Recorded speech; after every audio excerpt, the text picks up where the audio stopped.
Your CV is your first impression. It's the first thing the employer sees, and if it's not impressive, it could be your only chance. A generic or poorly formatted CV could send you straight to the rejection pile.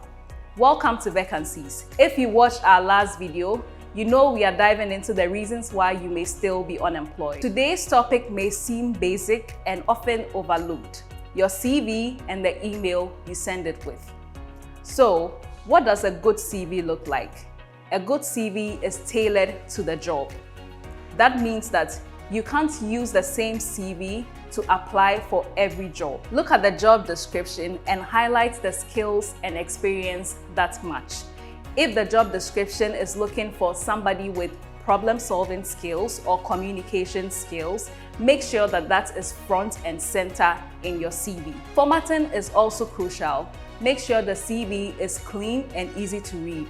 Use clear headings and bullet points and avoid fancy fonts and colors. Make sure the employer can quickly find the information they need. Now let's talk about the email you send with your CV. Believe it or not, sending a blank email with your CV attached is one of the biggest mistakes you can make. It shows a lack of effort and unprofessionalism. Here's the right way to do it. First, always include a short and polite message. In the subject line, write the job title and the company name.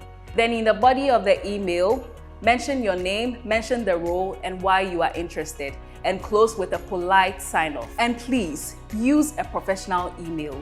Nothing says I'm not serious about this job like an email that says sexymama@gmail.com or cashmore@gmail.com.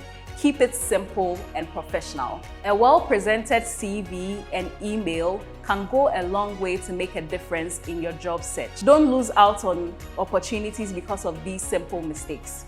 Thank you for tuning into the second part of our series. We'll see you in the next one.